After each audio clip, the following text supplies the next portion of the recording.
Carl Jung reveals why showing off is the worst thing you'll ever do. What if the very thing you're doing to gain admiration is the exact thing destroying your soul? Carl Jung didn't just warn against showing off, he exposed it as a symptom of deep psychological and spiritual collapse. This isn't about ego anymore, it's about survival. Let me show you why. Part 1. The persona trap. Why people feel the need to show off. In Carl Jung's analytical psychology, one of the most misunderstood yet crucial concepts is the persona. The word persona comes from the Latin for mask, and Jung used it to describe the identity that a person presents to the outside world, the version of the self that is shaped by expectations, roles, and social norms. While this mask is necessary for navigating society, it becomes dangerous when we begin to mistake it for our true self. And nowhere is this confusion more evident and more destructive than in the compulsion to show off. Showing off, from a Jungian perspective, is not merely about ego or vanity. It's a psychological symptom, a defense mechanism that conceals deeper wounds. When someone feels the urge to constantly display their wealth, beauty, status, intellect, or achievements, they are typically not doing so out of true confidence. Instead, they are often overcompensating for a lack of self-worth or hiding internal contradictions that the conscious mind refuses to acknowledge. The social function of the persona. The persona develops as a social necessity. From a young age, children learn how to behave in ways that earn approval. A child might discover that being obedient earns praise, or that excelling in school brings admiration. Slowly, they craft a version of themselves tailored to gain acceptance. This is the origin of the persona, a socially acceptable mask worn to fulfill societal expectations. This mask becomes so polished over time that many people forget it's not who they truly are. They begin to believe in the mask. When that happens, they become psychologically split, a phenomenon Jung warned about often.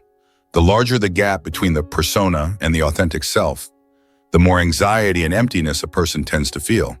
And when the mask is all they know, they will work obsessively to make that mask shine brighter, louder, and more convincingly, which often manifests as showing off. Why people show off. Psychological roots. At first glance, showing off appears to be a form of self-celebration, but under the surface, it reveals something much darker: fear. The fear of being invisible, the fear of being ordinary, the fear of being unloved if the world were to see the real, raw self behind the facade. Jung noted that individuals who are highly dependent on external validation are those who have not integrated their shadow, the unconscious parts of the self that contain rejected or repressed traits. In other words, if someone has buried their insecurities, flaws, and fears so deeply that they can no longer acknowledge them consciously, those elements don't disappear. They fester in the unconscious, creating a constant pressure that eventually leaks out in other forms like boasting, flaunting, or obsessively seeking admiration. A man who constantly brags about his success may be secretly terrified of failure. A woman who obsessively posts perfect pictures on social media may harbor a deep sense of inadequacy. These are not signs of self-assurance. They are cries for affirmation. The culture of image and the collapse of the self. Modern society intensifies this psychological conflict. Social media, in particular, amplifies the importance of the persona while simultaneously pushing the real self further into the shadows. We live in a world where people curate their lives to look appealing, impressive, and enviable, all while their actual lives may be filled with pain, confusion, or disconnection. Jung foresaw this cultural problem when he wrote about the danger of over-identification with the persona. He warned that if the persona becomes too dominant, individuals risk becoming hollow, living as an image rather than as a whole human being. This leads to what he called psychic inflation, a condition where the ego falsely believes it is the total self. Psychic inflation is dangerous because it disconnects the individual from the unconscious, from their instincts, emotions, dreams, and deeper truths. In this state, the person becomes fragile. Any challenge to the persona, criticism, failure, rejection can feel like a direct attack on their existence. That's why people who show off are often hypersensitive to feedback. They've put their entire identity into the mask. So if the mask cracks, their entire psyche feels threatened. Persona versus authenticity, a ticking time bomb. The longer a person relies on the persona to derive meaning, the more unstable their sense of self becomes. Jung believed that the goal of individuation, the process of psychological growth and wholeness, requires the dismantling of the persona. This doesn't mean we discard it entirely, but rather that we learn to differentiate the mask from the true self underneath. When someone is constantly showing off, they are resisting this process. They are reinforcing the persona rather than allowing it to fall away. They are, in essence, clinging to the illusion and rejecting the invitation to become whole. And as Jung noted, you are what you do, not what you say you'll do. The person addicted to performance is not being, they are acting. And the cost of this performance is authenticity. Worse yet, the psyche doesn't tolerate this imbalance forever. If the persona dominates for too long, the repressed contents of the unconscious, particularly the shadow, begin to rise in disruptive ways. Mood swings, anxiety, addictions, narcissism, even psychosis. The showing off becomes more aggressive, more desperate, until eventually, the mask shatters. The psychological high of being admired. There's a dopamine hit that comes from being admired. Jung understood this well. He observed that many people unconsciously seek emotional highs to escape the mundane or painful aspects of their inner lives. In today's world, likes, comments, and followers provide micro hits of psychological affirmation. But just like any drug, the effect wears off. And when it does, the person feels emptier than before. This creates a cycle. The emptiness fuels more self-display. The persona becomes more extreme, more exaggerated. But the unconscious doesn't go away. It watches silently, building pressure, and at some point, it erupts. That's when people begin to have breakdowns, existential crises, or episodes of depression that seem to come out of nowhere. But to Jung, it never comes out of nowhere. It comes from a life spent in denial of the inner world, a life invested in show, not substance. A Jungian case example. Jung once shared the case of a highly respected professor who prided himself on his intelligence and sophistication. The man was well regarded, published, and deeply admired in academic circles. But over time, he developed insomnia, mood swings, and eventually a nervous breakdown. In therapy, it became clear that the professor had suppressed his emotional life for decades. His identity was built entirely around being the smart one, the intellectual mask. He had no access to his vulnerability, no relationship with his shadow, and no spiritual grounding beyond achievement. Jung helped him slowly dismantle the persona and confront the neglected parts of himself, fear, loneliness, and deep sadness from childhood. Only after that confrontation did the man begin to feel truly alive. He no longer needed to impress others.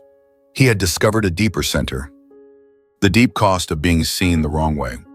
One of Jung's most haunting insights was that the most terrifying thing is to accept oneself completely. That's because real acceptance requires us to see the full spectrum of who we are, not just the shiny parts we want the world to admire. Showing off is a form of misdirection. It diverts attention away from what's real. But here's the tragedy: the more people admire the fake version of you, the lonelier you feel. Because deep down, you know they're not seeing you, they're seeing the act. And over time, that disconnect creates psychological pain. You begin to feel like a fraud, not because you're lying maliciously, but because you're starving for real connection. But no one can connect with your true self if you hide it behind displays of superiority. Jung's psychology is ultimately about becoming whole, and wholeness demands that we stop hiding behind the mask. It demands that we risk being seen as we are flawed, uncertain, unfinished but real. That's where healing begins. Part 2. Insecurity behind the mask, the inferiority complex. At the heart of the need to show off is a hidden wound, beneath the glossy exterior of curated perfection, flashy possessions, exaggerated confidence, or relentless achievements. There often lies a deep, gnawing insecurity, the inferiority complex. Carl Jung's psychological theory offers us an unflinching look into how insecurity doesn't just make us feel small, it manipulates the entire architecture of our personality. The person who boasts the loudest is not the one who feels most proud. They are often the one who feels the most invisible. The one who dominates conversations may not be trying to connect, but to prove they belong. This is not confidence, it is compensation. And it is precisely the behavior Jung identifies as a reaction formation, a psychological strategy in which a person adopts attitudes opposite to their true feelings to defend against anxiety. The birth of insecurity in the psyche. Jung recognized that feelings of inferiority often originate in early childhood. During our formative years, we are acutely sensitive to rejection, criticism, or comparisons.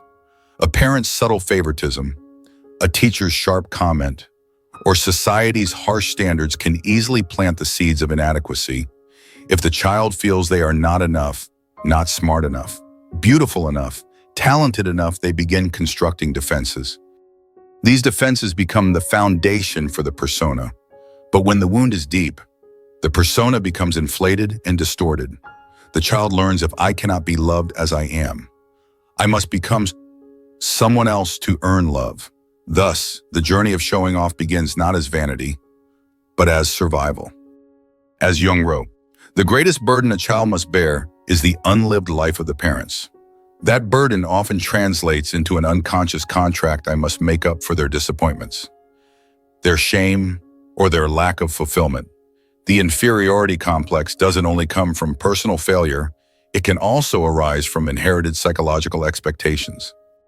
Compensation. How the ego reacts to feelings of deficiency. Jung drew heavily on the concept of compensation, the idea that the psyche attempts to balance itself when there's a strong emotional or cognitive imbalance. If someone feels deeply inferior in one area, they might overdevelop another. A man who secretly believes he is unlovable may become an overachiever in business. A woman who feels intellectually inadequate may lean heavily on her beauty or social influence. The public performance becomes a protective mask, shielding the soft, wounded self from scrutiny. But this compensation creates a paradox the more a person compensates. The further they drift from authenticity, they are not becoming, they are defending. The very behaviors they think will bring them love and admiration actually take them farther from genuine connection. This dynamic creates a fragile self-image. Any perceived failure, rejection, or criticism doesn't just hurt, it shatters. Because it doesn't challenge the persona alone, it confirms the very insecurity they've been trying to bury. The split between the persona and the shadow. Jung warned of the dangerous psychological split between the persona and the shadow. The persona, in this case, is confident, dominant, and worthy of envy. The shadow, by contrast, is insecure, anxious, self-doubting, and riddled with shame. But because the shadow is unconscious, repressed from awareness, the individual is often blind to it. The problem is what we repress doesn't disappear. It grows in power. The more we try to convince ourselves and others that we're successful, admirable, and in control, the more the shadow festers underneath, waiting for its chance to burst forth. And it usually does in breakdowns, emotional outbursts, relationship sabotage, addiction, or depression. The person who is always showing off is often terrified of being ordinary, not because there's anything wrong with being ordinary, but because ordinary represents everything they were told was unacceptable or unlovable. Jung called this the tyranny of the ideal, when someone measures their self-worth not against who they are, but against an impossible internal standard. Narcissism and the inferiority complex. Jung was also deeply interested in the phenomenon of narcissism. He believed that many narcissistic traits, grandiosity, entitlement, lack of empathy, actually stem from profound inner insecurity. Contrary to popular belief, the narcissist doesn't feel superior deep down, they feel hollow. Their entire persona is built to mask the unbearable shame of not being good enough. In this context, showing off becomes a survival mechanism. It's not that they want to be better than others, it's that they fear being exposed as less than. Their identity is a performance built on the avoidance of pain. Every compliment, every accolade, Every success becomes a bandage for a wound that never truly heals, because the root of it remains hidden from consciousness. Jung did not demonize this behavior. He understood it. He saw it as a cry for help, an unconscious plea to be seen, accepted, and integrated. Inferiority and the need for control. The more insecure a person feels, the more they crave control. This is a hallmark of the inferiority complex. People who show off are not just flaunting themselves, they are trying to control the narrative. They want to be seen a certain way, remembered a certain way, admired a certain way, because if they can control how others perceive them, maybe, just maybe, they can protect themselves from the feeling of being nothing. Jung recognized this need for control as part of the ego's defense against the chaos of the unconscious. But ironically, the more control one seeks, the less authentic one becomes. Control replaces spontaneity, strategy replaces sincerity, and relationships become performances rather than soulful encounters. This control can manifest subtly, like always name-dropping successful friends, steering conversations toward one's achievements, or constantly curating one's appearance. But beneath it all is the silent scream of the inferior self. Don't look too closely. You might not like what you see. The path of healing. Acknowledging the inferior self. The cure, Jung believed, is not found in doubling down on the persona. It's not in achieving more, acquiring more, or becoming more admired. The real healing begins when we turn inward and make peace with the inferior self, the part of us that we've rejected, denied, or hidden. This is the beginning of shadow work. Jung encouraged individuals to explore their dreams, confront their projections, and engage in radical self-honesty. He believed that by facing the parts of ourselves we consider weak, shameful, or broken, we can begin to reclaim wholeness. The paradox is powerful. What we most fear in ourselves often holds the key to our liberation. When we acknowledge our inadequacy, it no longer controls us. When we stop pretending, we become real. And when we stop trying to impress, we finally start to connect. Wholeness over perfection. Jung did not advocate for perfection. In fact, he was deeply suspicious of it. He believed that the pursuit of perfection often masks a hatred of the imperfect, and since we are all imperfect, that hatred inevitably turns inward. Showing off is one way people try to bypass that imperfection, but in doing so, they sever themselves from their humanity. Wholeness, by contrast, embraces both the light and the dark. It acknowledges strengths and limitations, pride and shame, confidence and fear. Wholeness says, I am all of it, and I am still worthy. This is the message Jung wanted us to hear, especially those who struggle with the impulse to show off. You don't need to prove anything. You don't need to impress anyone. The self you are trying to hide is the one most in need of love. Why this matters today. In today's culture of comparison, social media perfection, and curated identities, Jung's insights are more urgent than ever. The modern world rewards image over essence, but the soul suffers in silence. People burn out trying to maintain masks that never fit in the first place. Jung's teachings remind us that true self-worth cannot be earned, it must be remembered. You were never meant to impress the world. You were meant to express your truth, even if it's messy, vulnerable, or incomplete. The inferiority complex can only be healed when you stop hiding your perceived flaws and start owning your whole story. The moment you embrace your shadow is the moment you stop showing off, because there's nothing left to prove and everything left to be. Part 3, Inflation of the Ego, the danger of over-identification. In the intricate landscape of Carl Jung's analytical psychology, the concept of ego inflation plays a central role in understanding how the self can become dangerously distorted. While modern culture tends to reward confidence, ambition, and self-promotion, Jung warned of a subtle psychological shift that turns healthy self-esteem into something far more dangerous: the inflated ego. And when the ego becomes inflated, especially through over-identification with superficial qualities, accomplishments, or social roles, the individual risks falling into a psychological crisis that cuts them off from both their unconscious and their true spiritual essence. Showing off, in this context, is not merely a personality quirk. It's a sign that the ego has begun to mistake itself for the totality of the self. And that confusion, Jung believed, is one of the most catastrophic psychological illusions a person can fall into. What is ego inflation? Jung described ego inflation as a condition in which the conscious mind, or ego, expands beyond its proper boundaries.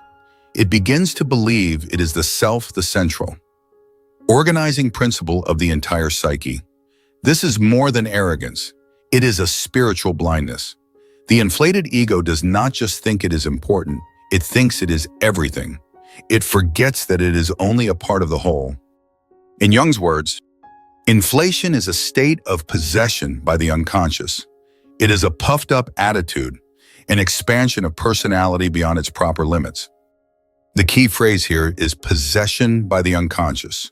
When someone is showing off, acting as if they are untouchable, flawless, or superior, they are not expressing true selfhood. They are possessed by an unconscious image of grandeur, an archetype of superiority that has hijacked the ego. This is why people in a state of ego inflation often seem detached from reality. They may come across as delusional, disconnected, or deeply self-absorbed because they are no longer relating to life as a human being, but as a persona addicted to its own performance. Over-identification, mistaking roles for identity. One of the primary ways the ego becomes inflated is through over-identification. This happens when a person fuses their identity with a particular role, achievement, or external attribute. They do not simply have success, they are success. They do not merely play the role of the expert, the artist, the CEO, or the influencer. They believe they are that role in their totality. This is dangerous for two reasons. First, it reduces the complexity of the self to a single dimension. Second, it creates a fragile foundation for the psyche, because the moment that a role is threatened through failure, loss, aging, or public criticism, the individual has nothing left to fall back on. The collapse of the role feels like the collapse of the self. Jung believed that our true self cannot be reduced to any one label or mask. The self, capital S, is vast, mysterious, and multifaceted. But the inflated ego doesn't want mystery. It wants certainty, dominance, and admiration. And to secure those things, it will wear any mask that works, even if it suffocates the soul in the process. The archetypal roots of inflation. Jung explained that ego inflation often stems from unconscious identification with an archetype, a universal image or pattern that exists in the collective unconscious. These archetypes include the hero, the king, the savior, the genius, the seductress, the rebel, and many others. When someone becomes unconsciously possessed by an archetype, they begin to act out its story without knowing it. For example, a young man who sees himself as a chosen one may unconsciously identify with the hero archetype and begin acting superior to everyone around him. A spiritual teacher may fall into the savior complex and start believing their every word carries divine truth. A successful entrepreneur may embody the king archetype and demand unquestioning loyalty and admiration. In each case, the ego is no longer operating independently. It is inflated by a larger-than-life image that provides power, but also distorts reality. Jung warned that this kind of unconscious identification can be seductive. It makes people feel invincible. But the cost is authenticity, humility, and psychological balance. The more someone shows off, the more likely they are caught in this archetypal inflation, unconsciously playing a role they don't realize is being written for them by the collective unconscious. The psychological symptoms of ego inflation. People experiencing ego inflation often exhibit specific traits. Grandiosity, a belief that they are exceptional, superior, or uniquely gifted. Dismissiveness, a tendency to devalue others or ignore their contributions. Overconfidence, a refusal to accept feedback or acknowledge limitations. Fragility, extreme sensitivity to criticism or perceived slights. Isolation, a growing distance from authentic relationships due to superiority. These traits are often masked by charm, charisma, or apparent success, making them difficult to detect, especially in a culture that glorifies self-promotion. But Jung saw through this. He recognized that the inflated ego is not strong, it is weak, desperately trying to prop itself up with validation and applause. This is why people who seem the most together on the outside are often the ones on the brink of collapse internally. The bigger the persona, the darker the shadow. The collapse when the inflated ego meets reality.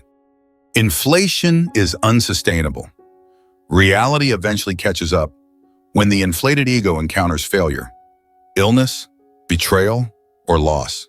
It doesn't just bend, it shatters, because it has no resilience. It has spent so long avoiding vulnerability, weakness, or doubt that it has no tools for navigating them. Jung called this the enantiodromia, the psychological law by which extremes turn into their opposites. A person who climbs too high without grounding will eventually fall, and the higher the climb, the more devastating the fall. For someone who's been showing off their whole life, this collapse can be existential. They may feel that their entire identity is gone. Depression, rage, shame, and even suicidal thoughts can emerge not because they've lost status, but because they've lost connection to who they really are beneath the performance. This is often the moment when people seek therapy, retreat into solitude, or undergo a spiritual awakening. The fall from ego inflation, while brutal, is also an opportunity, a crisis that can lead to transformation. The role of humility and self-confrontation.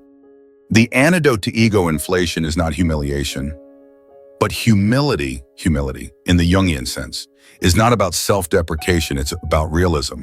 It's about seeing oneself as a whole, complex being with strengths and weaknesses, light and shadow, power and limitation.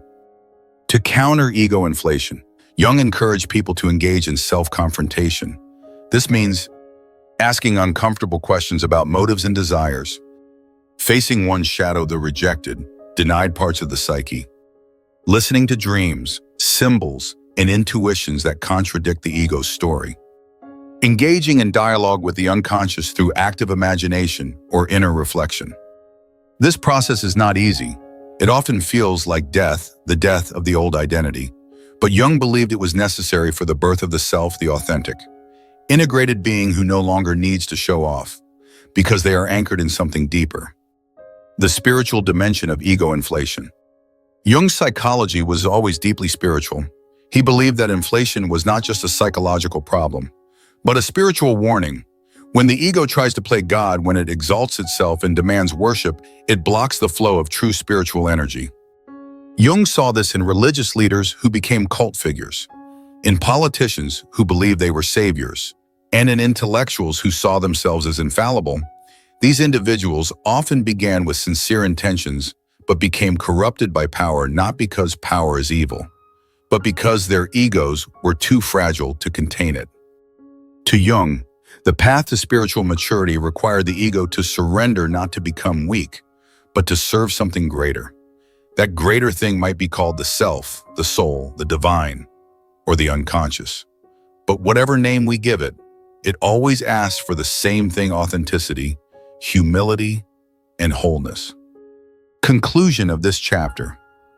The warning in the mirror. When someone is constantly showing off, they may appear confident, but they are often in the early stages of ego inflation. They are mistaking their mask for their essence. And the danger is not just to their relationships or career, it is to their psyche. Because the more they inflate, the more disconnected they become from their roots. Jung reminds us that the psyche, like nature, demands balance. What is repressed will return. What is exaggerated will collapse. What is ignored will confront us in our dreams, our relationships, or our crises. The question, then, is not how high you can climb, but how deep you are willing to go. Part 4. The Collective Shadow. Why Society Rewards Vanity. In Carl Jung's psychological framework, much emphasis is placed on the shadow, the unconscious part of the individual psyche that contains all the traits we reject, repress, or deny. But Jung extended this concept further. He argued that societies, just like individuals, have shadows. These are known as the collective shadow, the dark, disowned aspects of a culture that are repressed yet unconsciously shape group behavior. Nowhere is this more apparent than in the modern obsession with vanity, image, and self-promotion. In today's culture, showing off is not only normalized, it is celebrated. From influencers flaunting luxury lifestyles, to corporations promoting material success as happiness, to social media platforms rewarding narcissistic display with likes and shares. Society has created a system that nourishes the persona and banishes authenticity. Jung would argue that this cultural dynamic is not accidental. It is the manifestation of our collective shadow. And the more we celebrate the superficial, the more alienated we become from our deeper psychological truths. What is the collective shadow? According to Jung, the collective shadow is formed when a society, group, or institution denies certain aspects of human nature in order to preserve a particular image or ideology. Just as an individual may suppress traits like envy, rage, or insecurity, a society might suppress traits such as vulnerability, poverty, spiritual questioning, or introspection, all because they contradict the dominant cultural narrative. In a culture obsessed with image, productivity, and control, anything that threatens the illusion of perfection is cast into the collective unconscious. As a result, the culture becomes one-sided, rewarding shallow success and punishing deeper forms of authenticity. This explains why people who show off are often praised rather than questioned. Their performance aligns with the values the culture has chosen to worship: external power, physical beauty, wealth, and status. But beneath this praise lies a disturbing truth: the more we reward vanity, the more we betray the soul. The cultural archetype of vanity. Every culture is shaped by dominant archetypes, mythic images that define what it means to be successful, beautiful, or worthy. In ancient times, these might have been warriors, wise elders, or holy mystics. In the modern world, the archetype of the performer or the celebrity has taken center stage. This archetype is defined not by substance, but by spectacle. It thrives on attention. Its worth is measured by visibility, virality, and surface appeal. And in such a world, to be seen is to be validated regardless of what's behind the scenes. Jung would view this cultural shift as a distortion of the archetypal process. We are no longer guided by inner development, spiritual awakening, or moral integrity. We are ruled by the demand to be impressive, to be the object of envy. And this reflects a collective inflation, where the cultural ego is puffed up by its own illusion of importance. But as with the individual ego, the collective ego is fragile. The more it denies the shadow suffering, mortality, failure, inner emptiness, the more likely it is to collapse under its own weight. Social media, the shadow's favorite playground. If there is one modern invention that perfectly reveals the collective shadow, it is social media. Jung could never have predicted the rise of platforms like Instagram, TikTok, or Facebook, but his theories eerily anticipate their psychological effects. Social media amplifies the persona. It encourages individuals to curate a version of themselves that is likable, enviable, and polished. Filters hide flaws. Algorithms reward exaggeration, and success is measured in numbers, not depth. But what is not seen is just as important as what is posted. Rarely do we see depression, loneliness, spiritual confusion, or existential dread on our feeds, not because they don't exist, but because they don't align with the persona. And so, we collectively agree to ignore the shadow in favor of the spotlight. Jung would say that this leads to a cultural psychosis, a collective break from reality. We begin to believe our own performance. We compare ourselves to illusions. We mistake visibility for value, and we push our real selves, our fears, traumas, doubts deeper into exile. The tragic result is that millions of people feel like imposters in their own lives, constantly chasing a version of success that feels hollow, and yet they keep performing because the culture tells them that to stop is to become invisible. The reward system of vanity. One of Jung's key insights was that people respond to incentives, and when a society creates a reward system based on vanity offering status, influence, an economic opportunity to those who best manipulate image. It creates a psychological environment that encourages disconnection from the self. Think about it. A teenager who posts a shirtless photo gets 500 likes, far more than when he shares his poetry. A woman who flaunts luxury bags gets brand deals while her deeper message about inner healing is ignored. A man who constantly talks about his investments gains admiration even if he's